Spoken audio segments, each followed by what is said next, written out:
Devil sweet love 4 Pratap ಅವರ ಮಾತನ್ನ ಕೇಳಿ ಕಾವ್ಯ ಮತ್ತು ನಿಖಿಲ್, ವಿರಾಜ್ ಮೂವರು ಕೂಡ ಆಘಾತಕ್ಕೊಳಗಾಗ್ತಾರೆ. ವಿರಾಜ್ಗೆ ಎಷ್ಟು ಕೋಪ ಬಂತಂದ್ರೆ ಅವನು ತನ್ನ ಮುಷ್ಟಿ ಬಿಗಿದುಕೊಂಡು ಕಣ್ಮುಚ್ಚಿ ತನ್ನ ಉದ್ವೇಗವನ್ನು ನಿಯಂತ್ರಿಸೋಕೆ ಬಹಳ ಪ್ರಯತ್ನ ಪಟ್ಟ. ಆದರೆ ಶೋಭಾ ಅವರಿಗೆ ಈ ವಿಷಯ ಕೇಳಿ ಬಹಳ ಸಂತೋಷ ಆಯಿತು. ಕಾವ್ಯ ಮನೆಗೆ ಬಂದ ದಿನದಿಂದಲೂ ಅವಳ ಮುಗ್ಧತೆ ಶೋಭಾ ಅವರ ಮನಸ್ಸನ್ನ ಗೆದ್ದಿತ್ತು. ಕಾವ್ಯ ತನ್ನ ಮನೆಯ ಸೊಸೆಯಾಗಿ ಶಾಶ್ವತವಾಗಿ ಇಲ್ಲೇ ಇರಬೇಕೆಂದು ಅವರು ಬಯಸಿದ್ರು. ಶೋಭಾ ನಗುತ್ತಾ, ಪ್ರತಾಪ್, ಇದು ಬಹಳ ಒಳ್ಳೆಯ ನಿರ್ಧಾರ. ಕಾವ್ಯ ಈ ಮನೆಯ ಸೊಸೆಯಾಗಬೇಕೆಂದು ನಾನು ಕೂಡ ಆಶಿಸ್ತೇನೆ. ನನಗೆ ತುಂಬ ಖುಷಿ ಇದೆ. ನಿಮ್ಮ ಮಾತು ಕೇಳಿ ನನಗೆ ನೆಮ್ಮದಿ ಆಯಿತು ಅಂತ ಹೇಳಿದ್ರು. ಕಾವ್ಯ ಮತ್ತು ನಿಖಿಲ್ ಆತಂಕದಿಂದ ಪರಸ್ಪರ ಮುಖ ನೋಡಿಕೊಂಡ್ರು. ಕಾವ್ಯ ತಲೆ ಎತ್ತಿ ನೋಡಿದಾಗ ವಿರಾಜ್ ಅವಳನ್ನು ಕೆಂಡದಂತಹ ಕಣ್ಣುಗಳಿಂದ ದಿಟ್ಟಿಸ್ತಾ ಇದ್ದ. ವಿರಾಜ್ನ ಆ ಕೋಪ ಕಂಡು ಕಾವ್ಯ ಭಯದಿಂದ ಮತ್ತೆ ತಲೆ ತಗ್ಗಿಸಿದ್ಲು. ನಿಖಿಲ್ ಕೂಡ ಸತ್ಯವನ್ನು ಹೇಗೆ ಹೇಳಬೇಕೆಂದು ತಿಳಿಯದೆ ಮೌನವಾಗಿಬಿಟ್ಟ. ಅಷ್ಟರಲ್ಲಿ ಮಾನ್ಯ ಮಧ್ಯ ಪ್ರವೇಶಿಸಿ, ಅಮ್ಮ, ಅಪ್ಪ, ನೀವಿಬ್ಬರು ಏನು ಹೇಳ್ತಾ ಇದ್ದೀರಾ? ನಿಖಿಲ್ ಅಣ್ಣ ಮತ್ತು ಕಾವ್ಯ ಮದುವೆ ಆಗೋಕ್ಕೆ ಖಂಡಿತ ಸಾಧ್ಯವೇ ಇಲ್ಲ ಅಂತ ಹೇಳ್ಬಿಟ್ಲು. ಅವರಿಬ್ಬರ ನಡುವೆ ಪ್ರೀತಿಯೇ ಇಲ್ಲ ಅಮ್ಮ. ನಿಖಿಲ್ ಅಣ್ಣ ಕಾವ್ಯಾಳನ್ನು ಕೇವಲ ಒಬ್ಬ ಉತ್ತಮ ಮತ್ತು ಆತ್ಮೀಯ ಗೆಳತಿ ಅಂತ ಭಾವಿಸ್ತಾನೆ ಅಷ್ಟೆ ಅಂತ ಹೇಳಿದ್ದು. ಪ್ರತಾಪ್ ಆಶ್ಚರ್ಯದಿಂದ, ಅಂದರೆ ಮೊನ್ನೆ ತಾನೇ ನೀನು ಅವರಿಬ್ಬರ ನಡುವೆ ಏನೋ ನಡೀತಾ ಇದೆ ಅಂತ ಹೇಳಿ ಮಾತಾಡ್ತಾ ಇದ್ದನಲ್ಲ, ನಾನೇ ಕೇಳಿಸ್ಕೊಂಡಲ್ಲ ಅಂತ ಕೇಳಿದ್ರು. ಮಾನ್ಯ ನಗುತ್ತಾ, ಅಪ್ಪ, ನೀವು ಅರ್ಧ ಮಾತು ಕೇಳಿಸ್ಕೊಂಡು ತಪ್ಪು ತಿಳ್ಕೊಂಬಿಟ್ಟಿದ್ದೀರಾ. ಸತ್ಯ ಏನಂದರೆ ನಿಖಿಲ್ ಅಣ್ಣ ಅಂಜಲಿ ಎಂಬ ಹುಡುಗಿಯನ್ನು ಪ್ರೀತಿಸ್ತಿದ್ದಾನೆ. ಅವಳನ್ನೇ ಮದುವೆಯಾಗಬೇಕು ಅಂತ ಹೇಳಿ ಕೂಡ ಬಯಸ್ತಾ ಇದ್ದಾನೆ. ಕಾವ್ಯ ಕೇವಲ ಅವನ ಪ್ರೀತಿಯನ್ನು ಮತ್ತೆ ಒಂದು ಮಾಡೋಕ್ಕೆ ಸಹಾಯ ಮಾಡ್ತಾ ಇದ್ದಾಳೆ ಅಷ್ಟೆ. ಅವಳು ಒಂದು ಮೀಡಿಯೇಟರ್ ಆಗಿ ಕೆಲಸ ಮಾಡ್ತಾ ಇದ್ದಾಳೆ ಎಂದು ನಡೆದ ಸತ್ಯವನ್ನೆಲ್ಲ ವಿವರಿಸಿದಾಗ ಸತ್ಯ ತಿಳಿದ ಶೋಭಾ ಅವರಿಗೆ ತಕ್ಷಣ ಗಾಬರಿ ಆಗೋಯ್ತು. ಓ ದೇವರೇ, ನಾವು ಎಂತಹ ದೊಡ್ಡ ತಪ್ಪನ್ನು ಮಾಡೋಕ್ಕೆ ಹೊರಟಿದ್ವಿ. ನಿಖಿಲ್, ಕಾವ್ಯ, ನೀವು ಯಾಕೆ ಮೊದಲೇ ಸತ್ಯ ಹೇಳಲಿಲ್ಲ? ನಾವಿಷ್ಟು ಮಾತಾಡ್ತಿದ್ರು ಕೂಡ ನೀವು ಸುಮ್ಮನೆ ಶಾಂತವಾಗಿ ಕೂತಿದ್ದೀರಲ್ಲ. ನಿಖಿ ತಲೆ ತಗ್ಗಿಸಿ, ಕ್ಷಮಿಸಿ ಅಮ್ಮ. ಅಂಜಲಿ ಮಧ್ಯಮ ವರ್ಗದ ಹುಡುಗಿ, ಆದ್ದರಿಂದ ನೀವು ಹೋಗ್ತಿರೋ ಇಲ್ವೋ ಅನ್ನೋ ಭಯ ನನಗೆ ತುಂಬ ಇತ್ತು ಅಂತ ಹೇಳ್ತಾನೆ. ಪ್ರತಾಪ್ ಅವರು ಗಂಭೀರವಾಗಿ, ನಿಖಿಲ್, ನನಗೆ ಶ್ರೀಮಂತಿಕೆ ಮುಖ್ಯ ಅಲ್ಲ, ನನ್ನ ಮಕ್ಕಳ ಸಂತೋಷ ಮುಖ್ಯ. ನೀನು ಅಂಜಲಿಯನ್ನು ಪ್ರೀತಿಸ್ತಿದ್ರೆ ನಾವೇ ಖುದ್ದಾಗಿ ಅವಳ ಮನೆಗೆ ಹೋಗಿ ನಿಮ್ಮ ಮದುವೆ ಬಗ್ಗೆ ಮಾತಾಡ್ತೀವಿ ಅಂತ ಹೇಳಿದ್ರು. ಈ ಮಾತು ಕೇಳಿದ ನಿಖಿಲ್ ಸಂತೋಷದಿಂದ ಅಪ್ಪನನ್ನು ಅಪ್ಕೊಳ್ತಾನೆ. ಅಷ್ಟರಲ್ಲಿ ಶೋಭಾ ಅವರು ಬಾಗಿಲ ಬಳಿ ನಿಂತಿದ್ದ ವಿರಾಜ್ನ ಗಮನಿಸಿದ್ರು. ಅರೆ ವಿರಾಜ್, ನೀನು ಯಾವಾಗ ಬಂದೆ ಅಂತ ಆಶ್ಚರ್ಯದಿಂದ ಕೇಳಿದ್ರು. ವಿರಾಜ್ ಮುಗುಳ್ನಗುತ್ತಾ, ನಾನು ಮೊದಲೇ ಬಂದೆ ಅಮ್ಮ, ನೀವೆಲ್ಲ ಮಾತಾಡ್ತಿದ್ದೆ ನಾನು ಕೇಳಿಸ್ಕೊಂಡೆ ಅಂತ ಹೇಳ್ತಾನೆ. ಅವನ ಮುಖದಲ್ಲಿ ಈ ಮೊದಲಿಗಿಂತ ವಿಭಿನ್ನವಾದ ಶಾಂತಿ ಮತ್ತು ಸಣ್ಣ ನಗು ಇತ್ತು. ಶೋಭಾ ಅವರು ಅನುಮಾನದಿಂದ, ನಾವು ಮಾತಾಡಿದ್ದನ್ನೆಲ್ಲ ಕೇಳಿಸ್ಕೊಂಬಿಟ್ಟೆ, ಏನು ಕತೆ? ನೀನು ಇಷ್ಟು ನಗುಮುಖದಿಂದ ಇದೆಯಲ್ಲ, ಏನು ಸಮಥಿಂಗ್ ಇಸ್ ರಾಂಗ್? ನಿಖಿಲ್ನ ಮದುವೆ ಕಾವ್ಯ ಜೊತೆ ಬೇಡ ಎಂದಿದ್ದಕ್ಕೆ ನಿನಗೆ ಇಷ್ಟೊಂದು ಖುಷಿ ಆಗ್ತಿದೆಯಾ ಮಗನೇ ಎಂದು ಕೇಳಿದ್ರು. ವಿರಾಜ್ ಮುಖ ತಿರುಗಿಸಿ ಸಣ್ಣದಾಗಿ ನಗುತ್ತಾ, ಏನೂ ಇಲ್ಲ ಮಮ್ಮಿ, ನನ್ನ ತಮ್ಮನಿಗೆ ಅವನ ಪ್ರೀತಿ ಸಿಕ್ತು ಅನ್ನೋದೇ ನನಗೆ ಬಹಳ ದೊಡ್ಡ ಖುಷಿ. ನಂಗೆ ತುಂಬ ಸಂತೋಷ ತಂದಿದೆ. ನಾನು ಹೋಗಿ ಫ್ರೆಶ್ ಅಪ್ ಆಗಿ ಬರ್ತೀನಿ. ನಂಗೆ ತುಂಬ ಹಸಿವಾಗಿದೆ, ನಾವೆಲ್ಲ ಒಟ್ಟಿಗೆ ಊಟ ಮಾಡೋಣ ಅಂತ ಹೇಳಿ ತನ್ನ ಕೋಣೆಯತ್ತ ಹೆಜ್ಜೆ ಹಾಕ್ತಾನೆ. ಕಾವ್ಯ ನಿಖಿಲ್ನನ್ನು ಪ್ರೀತಿಸುತ್ತಿಲ್ಲ ಮತ್ತು ಅವಳು ಈಗ ಬೇರೆಯವರ ಪಾಲಾಗುವುದಿಲ್ಲ ಎಂಬ ಸತ್ಯ ವಿರಾಜ್ಗೆ ಗೊತ್ತಾದ ಮೇಲೆ ಅಪಾರವಾದ ನೆಮ್ಮದಿ ಸಿಕ್ತು. ವಿರಾಜ್ನ ಮುಖದಲ್ಲಿದ್ದ ಅಸಾರ್ಥಕತೆಯ ನಗು ಕಂಡು ಕಾವ್ಯಾಳ ಹೃದಯದಲ್ಲೂ ಅದೇ ಮೊದಲ ಬಾರಿಗೆ ಒಂದು ಸಣ್ಣ ಸಂಚಲನ ಅನ್ನೋದು ಆಗುತ್ತೆ. ಯಾರ್ಯಾರೆಲ್ಲ ನಮ್ಮ ಏಂಜಲ್ ಕಾವ್ಯಾಳ ಫ್ಯಾನ್ಸ್ ಇದ್ದೀರಾ, ದಯವಿಟ್ಟು ಅಟೆಂಡೆನ್ಸ್ ಹಾಕಿ ಕಾವ್ಯ ಅಂತ ಟೈಪ್ ಮಾಡಿ. ಮರುದಿನ ಬೆಳಗ್ಗೆ ಇಡೀ ರಾಣಾವತ್ ಕುಟುಂಬ ನಿಖಿಲ್ನ ಮದುವೆಯ ಮಾತುಕತೆಗಾಗಿ ಅಂಜಲಿಯ ಮನೆಗೆ ಹೋಗಲು ಸಿದ್ಧವಾಗ್ತಿತ್ತು. ವಿರಾಜ್ ಸಿದ್ಧನಾಗಿ ಹಾಲ್ ಕಡೆಗೆ ಹೋಗ್ತಿದ್ದಾಗ ಕಾವ್ಯಾಳ ಕೋಣೆಯಿಂದ ಒಂದು ಸಣ್ಣ ಧ್ವನಿ ಕೇಳಿಸ್ತು. ಹಾಗಾಗಿ ಕುತೂಹಲದಿಂದ ಅವನು ಬಾಗಿಲ ಬಳಿ ನಿಂತು ಒಳಗೆ ನೆಗ್ತಾನೆ.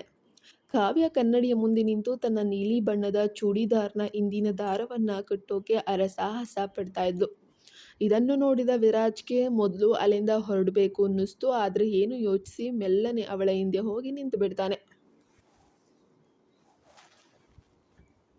ಕಾವ್ಯ ಕನ್ನಡಿಯಲ್ಲಿ ಅವನ ಬಿಂಬವನ್ನು ಕಂಡು ಬೆಚ್ಚಿಬಿದ್ದು ತಕ್ಷಣ ಹಿಂದೆ ತಿರುಗ್ತಾಳೆ. ಅವಳ ಗಾಬರಿಯನ್ನು ಕಂಡು ವಿರಾಜ್ ಬಹಳ ಮೃದುವಾಗಿ, ನಾನು ಸಹಾಯ ಮಾಡಲಾ ಅಂತ ಕೇಳ್ತಾನೆ.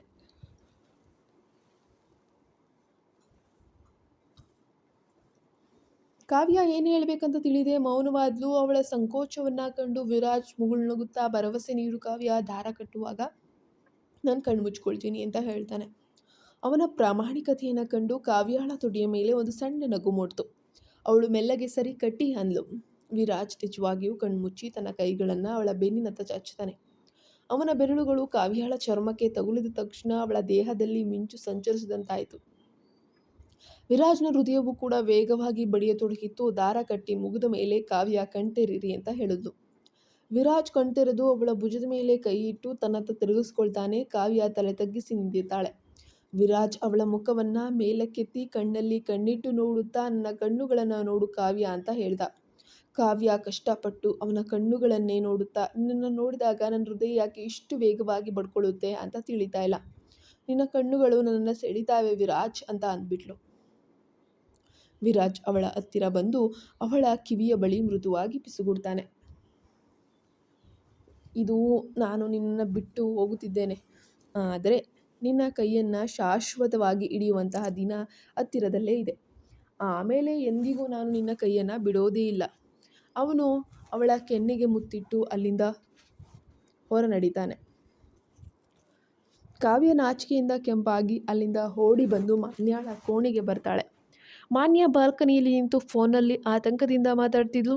ನೋಡಪ್ಪ, ನೋಡು ಮಗು, ಹೀಗೆ ಮಾಡಬೇಡ. ಇಂದು ನಾನು ಬರೋಕ್ಕೆ ಸಾಧ್ಯವೇ ಇಲ್ಲ. ನಾವು ಅಣ್ಣನ ಮದುವೆ ಬಗ್ಗೆ ಮಾತಾಡೋಕ್ಕೆ ಅಂತ ಹೇಳಿ ಹೋಗ್ತಾ ಇದ್ದೀವಿ ಹುಡುಗಿ ಮನೆಗೆ. ಅವಳು ಹೇಳುವುದನ್ನು ಕಾವ್ಯ ಕೇಳಿಸ್ಕೊಂಡ್ಲು. ಯಾರ ಜೊತೆ ಮಾತಾಡ್ತಿದ್ದೀಯ ಮಾನ್ಯ ಎಂದು ಕಾವ್ಯ ಕೇಳಿದೊಡನೆ ಮಾನ್ಯ ಒಂದು ಕ್ಷಣ ತಪ್ಪು ಮಾಡಿದ್ರೊಳ ಥರ ಬಿತ್ತು ಫೋನನ್ನು ಪಟ್ ಅಂತ ಹೇಳಿ ಕಟ್ ಮಾಡಿಬಿಡ್ಲು. ಕಾವ್ಯ ಅವಳ ಕೈಯಿಂದ ಫೋನ್ ಕಸಿದುಕೊಳ್ಳೋಕೆ ಬಹಳ ಪ್ರಯತ್ನಿಸಿ, ಯಾರವನು, ನೀನು ಯಾರನ್ನಾದರೂ ಪ್ರೀತಿಸ್ತಿದ್ಯಾ, ನನಗೆ ಯಾಕೆ ಈ ವಿಷಯ ಹೇಳಿಲ್ಲ ಅನ್ನುವ ಪ್ರಶ್ನೆಗಳ ಸುರಿಮಳೆಗೈದ್ಲು. ಮಾನ್ಯ ಉದ್ವಿಗ್ನಳಾಗಿ ಸತ್ಯವನ್ನು ಮರೆಮಾಚಲು ಬಹಳ ಪ್ರಯತ್ನಿಸಿದ್ಲು. ಮನೆಯಲ್ಲಿ ನಿಖಿಲ್ನ ಪ್ರೇಮ ಕಥೆ ಸುಖಾಂತಿ ಕಾಣುವ ಹಂತದಲ್ಲಿದ್ದರೆ ಮಾನ್ಯಾಳ ಜೀವನದಲ್ಲಿ ಯಾವ ರಹಸ್ಯ ಅಡಗಿದೆ? ವಿರಾಜ್ ಮತ್ತು ಕಾವ್ಯಾಳ ನಡುವಿನ ಈ ಹೊಸ ಅನುಬಂಧ ಎಲ್ಲಿಗೆ ತಲುಪಲಿದೆ? ಮಾನ್ಯ ಉದ್ವಿಗ್ನಳಾದ್ಲು. ಆದರೆ ತಕ್ಷಣವೇ ತನ್ನ ಮುಖದ ಭಾವನೆಯನ್ನು ಸರಿಪಡಿಸ್ಕೊಂಡು ಕಾವ್ಯಾಳತ್ತ ನೋಡಿ ನಕ್ಕದ್ಲು. ನೀನು ತುಂಬ ಪ್ರಶ್ನೆಗಳನ್ನು ಕೇಳ್ತಾ ಇದೀಯಾ ಕಾವ್ಯ. ಅಂತಹದ್ದೇನೂ ನಡೆದಿಲ್ಲ. ನಾನು ಯಾರನ್ನಾದರೂ ಪ್ರೀತಿಸ್ತಾ ಇದ್ದರೆ ಫಸ್ಟ್ ಆಫ್ ಆಲ್ ಮೊದಲು ನಿನಗೆ ಖಂಡಿತ ಹೇಳ್ತೇನೆ. ಈಗ ಕೆಳಗೆ ಹೋಗೋಣ ನಡೆ. ಅಂಜಲಿಯ ಮನೆಗೆ ಹೋಗಲು ತುಂಬ ತಡ ಆಗ್ತಾಯಿದೆ ಅಂತ ವಿಷಯವನ್ನು ಬದಲಿಸ್ತಾನೆ. ಕಾವ್ಯ ಮೌನವಾಗಿ ಅವಳನ್ನು ಹಿಂಬಾಲಿಸಿದ್ಲು. ಎಲ್ಲರೂ ಸಭಾಂಗಣಕ್ಕೆ ಬಂದಾಗ ವಿರಾಜ್ ಸಿದ್ಧನಾಗಿ ನಿಂತಿದ್ದ. ನಾನು ಕೂಡ ನಿಮ್ಮ ಜೊತೆ ಬರುತ್ತೇನೆ, ಅಲ್ಲಿಂದಲೇ ಆಫೀಸಿಗೆ ಕೂಡ ಹೋಗಬೇಕಾಗಿದೆ ಅಂತ ಹೇಳ್ತಾನೆ. ಎಲ್ಲರೂ ಕೂಡ 2 ಕಾರುಗಳಲ್ಲಿ ಅಂಜಲಿಯ ಮನೆಯತ್ತ ಪ್ರಯಾಣ ಕೂಡ ಬೆಳೆಸ್ತಾರೆ. 1 ಗಂಟೆಯ ನಂತರ ಅಂಜಲಿ ಅಡುಗೆ ಮನೆಯಲ್ಲಿ ಅವಳ ಪಾಡಿಗೆ ಅವಳು ಕೆಲಸವನ್ನು ಕೂಡ ಮಾಡ್ತಾ ಇದ್ದಾಳೆ. ಯಾಕಂದರೆ ಅವಳು ಡ್ಯೂಟಿಗೆ ಹೋಗಬೇಕಾಗಿತ್ತು. ತುಂಬ ಆತಂಕದಲ್ಲಿದ್ಲು. ಹಾಗೆ ನಿಖಿಲ್ ಆದಿತ್ಯ ತನ್ನ ಪೋಷಕರನ್ನು ಕರೆತರ್ತೇನೆ ಎಂದಾಗ ಅವಳಿಗೆ ಏನು ತೋಚದಂತಾಗಿತ್ತು. ಅಂಜಲಿ ಇಲ್ಲಿಯವರೆಗೆ ತನ್ನ ತಾಯಿ ಹತ್ರ ನಿಖಿಲ್ ಬಗ್ಗೆ ಆಗಲಿ ತನ್ನ ಪ್ರೀತಿ ಬಗ್ಗೆ ಅತಿಯಾಗಿ ಅಥವಾ ಹೆಚ್ಚಾಗಿ ಏನು ಹೇಳಿರಲಿಲ್ಲ. ಶ್ರೀಮಂತ ಮನೆತನದ ನಿಖಿಲ್ನ ತಾಯಿ ತನ್ನಂತಹ ಮಧ್ಯಮ ವರ್ಗದ ಹುಡುಗಿಯನ್ನು ಹೇಗೆ ಸ್ವೀಕರಿಸಬಹುದು ಎನ್ನುವ ಭಯ ಅವಳನ್ನು ಬಹಳವಾಗಿ ಕಾಡ್ತಾ ಇತ್ತು. ಅಷ್ಟರಲ್ಲಿ ಬಾಗಿಲು ತಟ್ಟಿದಂತಹ ಶಬ್ದ ಕೇಳಿ ಅಂಜಲಿಯ ತಮ್ಮ ಆರ್ಯನ್ ಬಾಗಿಲನ್ನು ತೆರೀತಾನೆ. ಎದುರಿಗೆ ಗಂಭೀರವಾಗಿ ನಿಂತಿದ್ದ ಪ್ರತಾಪ್ ಮತ್ತು ಸುಂದರ ವ್ಯಕ್ತಿತ್ವದ ಶೋಭಾ ಅವರನ್ನು ನೋಡಿ ಆರ್ಯನ್ ಗಾಬರಿಯಾಗಿ ಹೋಗ್ತಾನೆ. ಯಾರು ನೀವು ಅಂತ ಕೇಳ್ತಾ ಶೋಭಾ ನಗುತ್ತಾ, ನಿಮ್ಮ ಅಕ್ಕ ಅಂಜಲಿಯನ್ನು ಒಮ್ಮೆ ಕರೆಯುತ್ತೀಯ ಮಗು ಅಂತ ಕೇಳಿದ್ರು. ಆರ್ಯನ್ ಅಕ್ಕನನ್ನು ಕರೆದನು. ಕೈ ತೊಳೆದುಕೊಂಡು ಬಾಗಿಲ ಬಳಿ ಬಂದ ಅಂಜಲಿ ನಿಖಿಲ್ನ ಪೋಷಕರನ್ನು ಕಂಡು ತಕ್ಷಣ ಬಾಗಿ ಅವರ ಪಾದಗಳನ್ನು ಮುಟ್ಟಿ ನಮಸ್ಕಾರ ಕೂಡ ಮಾಡಿದ್ಲು. ಅವರೆಲ್ಲರನ್ನ ಗೌರವದಿಂದ ಮನೆಯೊಳಗೆ ಬರಮಾಡಿಕೊಂಡ್ಲು. ಶೋಭಾ ಮತ್ತು ಪ್ರತಾಪ್ ಅವರ ಜೊತೆಗೆ ವಿರಾಜ್, ಮಾನ್ಯ, ನಿಖಿಲ್ ಮತ್ತು ಕಾವ್ಯ ಕೂಡ ಮನೆಯೊಳಗೆ ಬಂದರು. ಅಂಜಲಿಯ ತಾಯಿ ನಿರ್ಮಲಾ ಸೋಫಾದಲ್ಲಿ ಕುಳಿತು ಪುಸ್ತಕ ಓದ್ತಾ ಇದ್ರು. ಒಮ್ಮೆಗೆ ಇಡೀ ರಾಣಾವತ್ ಕುಟುಂಬವನ್ನೇ ತನ್ನ ಪುಟ್ಟ ಮನೆಯಲ್ಲಿ ಕಂಡು ಅವರು ದಂಗಾಗಿ ಹೋದರು. ವಿರಾಜ್ ಮತ್ತು ಪ್ರತಾಪ್ ಅವರನ್ನು ಅವರು ಪ್ರತಿದಿನ ಟಿವಿ ಮತ್ತು ಪತ್ರಿಕೆಗಳಲ್ಲೇ ನೋಡ್ತಾ ಇದ್ರು. ಅಂತಹ ವ್ಯಕ್ತಿಗಳು ಇಂದು ತಮ್ಮ ಮನೆಯಲ್ಲಿ ನಿಂತಿರುವುದನ್ನು ಅವರಿಗೆ ನಂಬೋಕೆ ಸಾಧ್ಯವಾಗಲಿಲ್ಲ. ಅಂಜಲಿ ತನ್ನ ತಾಯಿಗೆ ಎಲ್ಲವನ್ನ ವಿವರಿಸಿದ್ಲು. ನಿರ್ಮಲಾ ಅವರು ಕೈ ಮುಗಿದು ಎಲ್ಲರನ್ನ ಗೌರವದಿಂದ ಸ್ವಾಗತಿಸಿದ್ರು. ನಿಖಿಲ್ ನಿರ್ಮಲಾ ಅವರ ಪಾದಗಳನ್ನೆಲ್ಲ ಮುಟ್ಟಿ ಆಶೀರ್ವಾದ ಕೂಡ ಪಡೆದರು. ನಂತರ ತನ್ನ ಕುಟುಂಬವನ್ನು ಅವರಿಗೆ ಪರಿಚಯಿಸ್ತಾ ಶೋಭಾ ಅವರ ನಿರ್ಮಲಾ ಅವರ ಕೈಯನ್ನು ಹಿಡಿದು, ನಾವು ಆದಿತ್ಯ ಮತ್ತು ಅಂಜಲಿಯ ಮದುವೆಯ ಮಾತುಕತೆಗಾಗಿ ಬಂದಿದ್ದೀವಿ. ನಿಮ್ಮ ಒಪ್ಪಿಗೆ ನಮಗೆ ತುಂಬ ಅಂದರೆ ತುಂಬ ಬಹಳ ಮುಖ್ಯ ಅಂತ ಹೇಳಿದ್ರು. ನಿರ್ಮಲಾ ಕಣ್ಣುಗಳು ತೇವವಾದವು. ನನ್ನ ಮಗಳು ನಿಮ್ಮಂತಹ ದೊಡ್ಡ ಮನೆತನಕ್ಕೆ ಸೊಸೆಯಾಗ್ತಾಳೆ ಅನ್ನೋದೇ ನನಗೆ ತುಂಬ ಅಂದರೆ ತುಂಬ ಖುಷಿ. ನನಗೆ ನಂಬೋಕೆ ಸಾಧ್ಯವಾಗ್ತಿಲ್ಲ. ನೀವು ತೋರಿಸ್ತಾ ಇರುವಂಥ ಈ ಸರಳತೆ, ಪ್ರೀತಿ ಕಂಡು ನನಗೆ ತುಂಬ ಸಂತೋಷವಾಗಿ ಹೋಗಿದೆ. ನನ್ನ ಪೂರ್ಣ ಒಪ್ಪಿಗೆ ಇದೆ ಅಂತ ಹೇಳಿದ್ರು. ಈ ಸುಖದ ಸುದ್ದಿ ಕೇಳಿದ ಪ್ರತಾಪ್ ನನಗೀಗ ಸಿಹಿ ಬೇಕು ಅಂತ ಹೇಳಿಬಿಟ್ಟು ಸಂಭ್ರಮಿಸಿದ್ರು. ನಿರ್ಮಲಾ ತಕ್ಷಣ ಅಡುಗೆ ಮನೆಗೆ ಓಡೋಗಿ ಸಿಹಿ ತಿಂಡಿಗಳನ್ನು ತಂದು ಕೊಟ್ಟರು. ಶೋಭಾ ಅವರು ಮೊದಲು ನಿರ್ಮಲಾ ಅವರಿಗೆ ಸಿಹಿ ತಿನ್ನಿಸಿದ್ರು. ಎಲ್ಲರೂ ಸಂತೋಷವಾಗಿರುವುದನ್ನು ಕಂಡು ವಿರಾಜ್ ಬಹಳ ನೆಮ್ಮದಿಯಿಂದ ಕಾವ್ಯಾಳನ್ನು ನೋಡ್ತಾ ಇದ್ದ. ಕಾವ್ಯ ಒಂದು ಸಿಹಿ ತಿಂಡಿಯನ್ನು ತೆಗೆದುಕೊಂಡು ನಗುತ್ತಾ ನಿಖಿಲ್ನ ಬಾಯಿಗೆ ತಿನ್ನಿಸಲು ಮುಂದಾದ್ಲು. ಇದನ್ನು ಗಮನಿಸ್ತಾ ಇರುವಂಥ ವಿರಾಜ್ ತಕ್ಷಣ ಮಿಂಚಿನ ವೇಗದಲ್ಲಿ ಕಾವ್ಯಾಳ ಕೈ ಹಿಡಿದ. ಅವಳು ನಿಖಿಲ್ಗೆ ನೀಡುತ್ತಿದ್ದ ಸಿಹಿಯನ್ನು ತಾನೇ ತಿಂದನು. ಸಿಹಿ ತಿನ್ನಲು ಬಾಯಿ ತೆರೆದಿದ್ದ ನಿಖಿಲ್ ಅಣ್ಣನ ಈ ಕೆಲಸ ನೋಡಿ ಒಂದು ಕ್ಷಣ ಆಘಾತದಿಂದ ಬಾಯಿ ತೆರೆದೇ ಹಾಗೆ ನಿಂತುಬಿಟ್ಟ. ವಿರಾಜ್ ನಿಖಿಲ್ನ ಕಡೆ ನೋಡಿ ಕಣ್ಣು ಮಿಟುಕಿಸಿ ಮುಗುಳ್ನಗುತ್ತಾ ಹೇಳಿದ್ದ, ಕಾವ್ಯಾಳ ಕೈಯಿಂದ ಏನನ್ನಾದರೂ ತಿನ್ನುವ ಹಕ್ಕು ನನಗಿದೆ ನಿಖಿಲ್, ಆದರೆ ನಿನಗಿಲ್ಲ. ನಿನಗೆ ಸಿಹಿ ಬೇಕಾದರೆ ನಿನ್ನ ಅಂಜಲಿಯ ಕೈಯಿಂದ ತಿನ್ನು, ಅರ್ಥವಾಯಿತೆ ಅಂತ ಹೇಳೇ ಬಿಟ್ಟ. ವಿರಾಜ್ನ ಈ ಖಡಕ್ ಮಾತಿಗೆ ನಿಖಿಲ್ ಆಘಾತಕ್ಕೊಳಗಾದರೂ ಕೂಡ ಕಾವ್ಯ ನಾಚಿಕೆಯಿಂದ ಒಂದು ಕ್ಷಣ ತಲೆ ತಗ್ಗಿಸಿದ್ಲು. ವಿರಾಜ್ ಹೇಳಿದ ಮಾತನ್ನ ಕೇಳಿ ನಿಖಿಲ್ ಆಶ್ಚರ್ಯದಿಂದ ಅವನತ್ತ ನೋಡಿ, ಏನು ಮಾತಾಡ್ತಿದ್ಯಾ ಅಣ್ಣ? ಕಾವ್ಯಾಳ ಕೈಯಿಂದ ತಿನ್ನುವ ಹಕ್ಕು ನಿನಗೆ ಮಾತ್ರ ಇದೆಯಾ? ನೀನು ಹೇಳಿದ್ದು ನನಗೇನೋ ಅರ್ಥ ಆಗ್ತಾ ಇಲ್ಲಪ್ಪ ಅಂತ ಹೇಳ್ತಾನೆ. ತಾನು ಆತುರದಲ್ಲಿ ಸತ್ಯವನ್ನು ಬಾಯ್ಬಿಟ್ಟಿದ್ದನ್ನು ವಿರಾಜ್ ಅರ್ಥಕೊಂಡ. ತನ್ನ ಮತ್ತು ಕಾವ್ಯಾಳ ನಡುವೆ ಚಿಗುರುತ್ತಿರುವ ಪ್ರೀತಿಯ ಬಗ್ಗೆ ಸದ್ಯಕ್ಕೆ ಯಾರಿಗೂ ತಿಳಿಯಬಾರದು ಎಂಬುದು ಅವನ ಇಚ್ಛೆಯಾಗಿತ್ತು. ಅವನು ತಕ್ಷಣ ಮಾತನ್ನು ಬದಲಾಯಿಸಿ, ನಾನು ಹೇಳಿದ್ದು ಈಗ ಅಂಜಲಿಯೊಂದಿಗೆ ನಿನ್ನ ಮದುವೆ ನಿಶ್ಚಯವಾಗಿದೆ ಅಲ್ವಾ? ಹಾಗಾಗಿ ಕಾವ್ಯಾಳ ಕೈಯಿಂದ ಸಿಹಿ ತಿನ್ನುವ ಬದಲು ಅಂಜಲಿ ಕೈಯಿಂದ ತಿನ್ನುವುದರಿಂದ ಬಹಳ ಖುಷಿ ಸಿಗತ್ತೆ. ಎಷ್ಟೇ ಆದರೂ ಅವಳು ನಿನ್ನ ಪ್ರೇಯಸಿ, ಮುಂದೆ ಮದುವೆ ಆಗುವವಳು, ಸರಿಯಲ್ವಾ ಅಂತ. ಆತ ನೋಡು, ಅಂಜಲಿ ಒಬ್ಬಳೇ ನಿಂತಿದ್ದಾಳೆ ಅಂತ ಪರಿಸ್ಥಿತಿಯನ್ನು ಹೇಗೋ ತೇಲಿಸಿ ಬಿಟ್ಬಿಟ್ಟ. ನಿಖಿಲ್ ಸೋಫಾದಿಂದ ಎದ್ದು ಅಂಜಲಿಯ ಬಳಿಗೆ ಹೋದನು. ಅವಳ ಭುಜದ ಮೇಲೆ ಪ್ರೀತಿಯಿಂದ ಕೈಯಿಟ್ಟು ಶೋನಾ ಅಂತ ಹೇಳ್ತಾನೆ. ಅಂಜಲಿ ಅವನನ್ನು ನೋಡಿ ಮುಗುಳ್ನಕ್ಕಾಗ ನಿಖಿಲ್ ಭಾವುಕನಾಗಿ, ನೀನು ಜೀವನ ಪರ್ಯಂತ ಹೀಗೆ ಸಂತೋಷವಾಗಿರುವುದನ್ನು ನಾನು ಖಚಿತಪಡಿಸ್ಕೊಳ್ತೇನೆ ಅಂತ ಭರವಸೆಯನ್ನು ಕೂಡ ನೀಡ್ತಾನೆ. ಅಂಜಲಿ ಪ್ರೀತಿಯಿಂದ ಅವನನ್ನು ಅಪ್ಪಿಕೊಂಡ್ಳು. ಕಾವ್ಯ ಅಲ್ಲಿಗೆ ಬಂದು ಇಬ್ಬರನ್ನ ಛೇಡಿಸುತ್ತಾ, ನೀವಿಬ್ಬರು ಇಲ್ಲಿ ಒಬ್ಬಂಟಿಯಾಗಿಲ್ಲ, ಕುಟುಂಬದವರೆಲ್ಲರೂ ಕೂಡ ಇದ್ದಾರೆ ಎಂಬುದು ನೆನಪಿರಲಿ ಅಂತ ಹೇಳಿದ್ಲು. ಅವಳ ಧ್ವನಿ ಕೇಳಿ ಇಬ್ಬರು ನಾಚಿಕೆಯಿಂದ ದೂರ ಸರಿದ್ರು. ಅಂಜಲಿ ಕಾವ್ಯಾಳನ್ನು ಅಪ್ಕೊಂಡು, ಧನ್ಯವಾದಗಳು ಕಾವ್ಯ, ಇದೆಲ್ಲವೂ ನಿನ್ನಿಂದಲೇ ಸಾಧ್ಯವಾಗಿದೆ ಎಂದು ಕೃತಜ್ಞತೆಯನ್ನು ಸಲ್ಲಿಸಿದ್ಲು. ನಿಖಿಲ್ ಕೂಡ ಕಾವ್ಯ ನಮ್ಮ ಮನೆಯ ಮುದ್ದು ದೇವತೆ ಅಂತ ಹೊಗಳಿದ್ರು. ಅಷ್ಟರಲ್ಲಿ ಕಾವ್ಯಾಳ ಕಣ್ಣು ಒಂದು ಮೂಲೆಯಲ್ಲಿ ನಿಂತ್ಕೊಂಡು ಯಾರಿಗೋ ಮೆಸೇಜ್ ಕೂಡ ಮಾಡ್ತಾ ಇದೆ. ಮಾನ್ಯಾಳ ಮೇಲೆ ಬಿತ್ತು. ಕಾವ್ಯ ಅಂಜಲಿಯನ್ನು ಮಾನ್ಯಾಳ ಹತ್ತಿರ ಕರೆದುಕೊಂಡು ಹೋಗಿ ಪರಿಚಯಿಸಿದ್ಲು.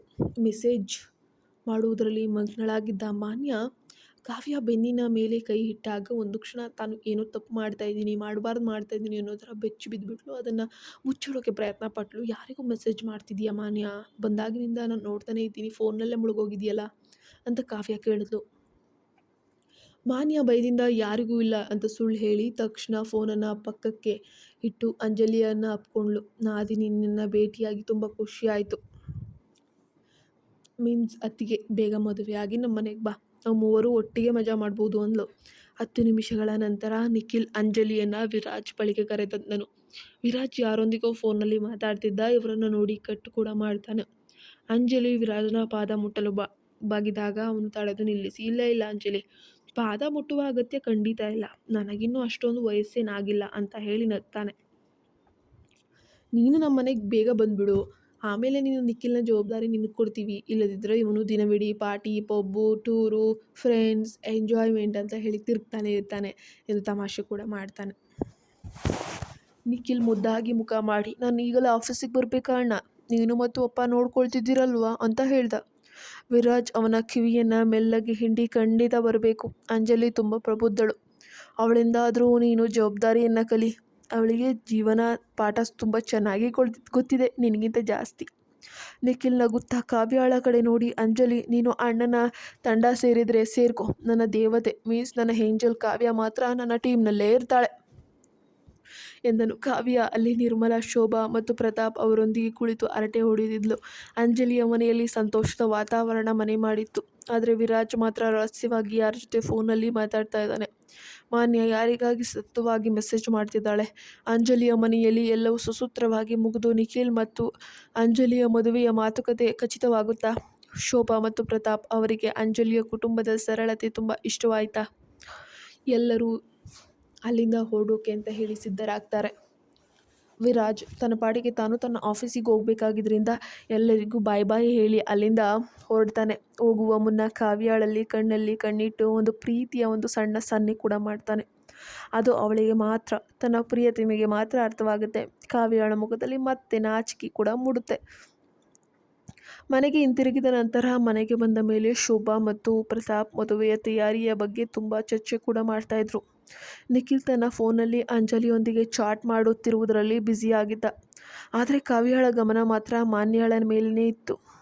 ಮಾನ್ಯ ಮನೆಗೆ ಬಂದ ತಕ್ಷಣ ಯಾರನ್ನೋ ಭೇಟಿಯಾಗೋಕ್ಕೆ ಹೋಗುವವಳಂತೆ ಅವಸರದಿಂದ ತನ್ನ ರೂಮಿಗೆ ಹೋಗ್ತಾಳೆ. ತುಂಬ ಯಾರಿಗೂ ಕಾಣದಂತೆ, ಅದರಲ್ಲೂ ತನ್ನ ಪ್ರಾಣ ಸ್ನೇಹಿತೆ ಕಾವ್ಯಾಳಿಗೆ ಏನೂ ತಿಳಿಯಬಾರ್ದು ಅನ್ನೋ ರೀತಿಯಲ್ಲಿ ಒಂದು ಸೀಕ್ರೆಸಿಯನ್ನು ಮೇಂಟೈನ್ ಮಾಡ್ತಾ ಇದ್ದಾಳೆ. ಕಾವ್ಯ ಮೆಲ್ಲಗೆ ಮಾನ್ಯಾಳ ರೂಮಿನ ಹತ್ತಿರ ಹೋದ್ಲು. ಮಾನ್ಯ ತನ್ನ ಬ್ಯಾಗ್ ರೆಡಿ ಮಾಡಿಕೊಳ್ಳುತ್ತಾ ಧ್ವನಿಯಲ್ಲಿ ಫೋನ್ನಲ್ಲಿ ಮಾತಾಡ್ತಾ ಇದ್ಲು. ನೋಡು, ನಾನು ಈಗಷ್ಟೇ ಮನೆಗೆ ಬಂದೆ. ಮನೆಯವರೆಲ್ಲರೂ ಕೂಡ ಮದುವೆಯ ಗದ್ದಲದಲ್ಲಿದ್ದಾರೆ. ನಾನು ಹೇಗಾದರೂ ಮಾಡಿ ಅಲ್ಲಿಗೆ ಬರ್ತೇನೆ. ನೀನು ಅಲ್ಲಿಂದ ಕದಲಬೇಡ. ಡೋಂಟ್ ವರಿ, ನಾನು ಬಂದೇ ಬರ್ತೇನೆ. ಸ್ವಲ್ಪ ವೆಯ್ಟ್ ಮಾಡು. ಈ ಮಾತು ಕೇಳಿದ ಕಾವ್ಯಗೆ ಮಾನ್ಯ ಯಾರೋ ಸಂಕಷ್ಟದಲ್ಲಿರುವ ಹುಡುಗನಿಗೆ ಬಹುಶಃ ಸಹಾಯ ಮಾಡ್ತಾ ಇದ್ದಾಳೆ ಅಥವಾ ಯಾರನ್ನೋ ರಹಸ್ಯವಾಗಿ ಪ್ರೀತಿಸ್ತಾ ಇದ್ದಾಳೆ ಅನ್ನುವ ಅನುಮಾನ ಗಾಢವಾಯಿತು. ಸಂಜೆ ವಿರಾಜ್ ಮನೆಗೆ ಬಂದಾಗ ಕಾವ್ಯ ಅಜಾರದಲ್ಲಿ ಒಬ್ಬಳೇ ಕುಳಿತು ಯೋಚಿಸ್ತಾ ಇದ್ಲು. ವಿರಾಜ್ ಅವಳ ಹತ್ತಿರ ಬಂದು ಮೆಲ್ಲಗೆ ಭುಜದ ಮೇಲೆ ಕೈ ಇಟ್ಟ. ಕಾವ್ಯ ಬೆಚ್ಚಿ ಬಿದ್ದು ನೋಡಿದ್ಲು. ಯಾರ ಬಗ್ಗೆ ಇಷ್ಟೊಂದು ಆಳವಾಗಿ ಯೋಚನೆ ಮಾಡ್ತಿದ್ಯಾ ಏಂಜಲ್? ನನ್ನ ಬಗ್ಗೆನಾ ಅಂತ ವಿರಾಜ್ ತಮಾಷೆಯಾಗಿ ಕೇಳ್ದ. ಕಾವ್ಯ ಗಾಬರಿಯಿಂದ, ವಿರಾಜ್, ಮಾನ್ಯಾಳ ವರ್ತನೆ ಸರಿಯಿಲ್ಲ ಅಂತ ನನಗನ್ನಿಸ್ತಾ ಇದೆ. ಅವಳು ಯಾರಿಗೋ ಮೆಸೇಜ್ ಮಾಡ್ತಾಳೆ ಮತ್ತು ಯಾರನ್ನೋ ಭೇಟಿಯಾಗೋಕ್ಕೆ ರಹಸ್ಯವಾಗಿ ಹೋಗ್ತಾ ಇದ್ದಾಳೆ. ತನ್ನ ಅನುಮಾನವನ್ನೆಲ್ಲ ವಿವರಿಸಿದ್ಲು.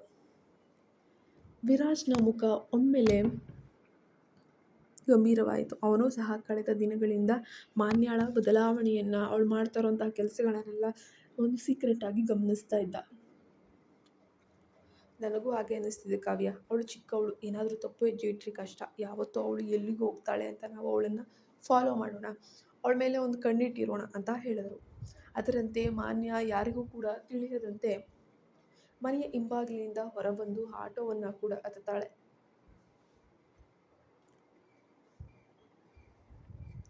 ವಿರಾಜ್ ಮತ್ತು ಕಾವ್ಯ ತಮ್ಮ ಕಾರ್ನಲ್ಲಿ ಹೊರಟರು. ಮಾನ್ಯ ಹೋಗಿ ನಿಂತದ್ದು ನಗರದ ಹೊರವಲಯದ ಒಂದು ಹಳೆಯ ಪಾರ್ಕ್ ಹತ್ತಿರ. ಅಲ್ಲಿ ಒಬ್ಬ ಹುಡುಗ ತಲೆತಗ್ಗಿಸಿ ಕುಳಿತಿದ್ದ. ಮಾನ್ಯ ಓಡೋಗಿ ಆ ಹುಡುಗನನ್ನು ಅಪ್ಕೊಳ್ತಾಳೆ. ದೂರದಿಂದ ಇದನ್ನು ನೋಡ್ತಾ ಇದ್ದಂತಹ ವಿರಾಜ್ ಮತ್ತು ಕಾವ್ಯ ಆಘಾತಕ್ಕೊಳಗಾಗ್ತಾರೆ. ಆ ಹುಡುಗ ಯಾರು? ಮಾನ್ಯ ಯಾಕೆ ಅವನನ್ನು ರಹಸ್ಯವಾಗಿ ಭೇಟಿಯಾಗ್ತಾ ಇದ್ದಾಳೆ? ಇದು ಕೇವಲ ಪ್ರೀತಿಯೋ ಅಥವಾ ಅದರಿಂದ ಬೇರೆ ಯಾರಾದರ ಒಂದು ಕೈವಾಡ ಅಥವಾ ರಹಸ್ಯ ಏನಾದರೂ ಇದೆಯಾ? ಮುಂದಿನ ಭಾಗದಲ್ಲಿ ನೋಡೋಣ. ನೀವು ನಮ್ಮ ಚಾನಲ್ಗೆ ಸಬ್ಸ್ಕ್ರೈಬ್ ಆಗಿಲ್ಲ ಅಂದರೆ ಕೂಡಲೇ ಸಬ್ಸ್ಕ್ರೈಬ್ ಆಗಿ, ಪಕ್ಕದಲ್ಲಿ ಕಾಣೋ ಬೆಲ್ ಐಕಾನ್ ಪ್ರೆಸ್ ಮಾಡಿ ನೋಟಿಫಿಕೇಶನ್ ಆನ್ ಮಾಡಿಟ್ಕೊಳ್ಳಿ. ಪೋಸ್ಟ್ ಮುಖಾಂತರ ಮುಂದಿನ ಭಾಗಗಳ ಲಿಂಕ್ಗಳು ಸಿಗ್ತಾ ಇರುತ್ತೆ. ಪೋಸ್ಟನ್ನು ಚೆಕ್ ಮಾಡ್ತಾ ಇರಿ.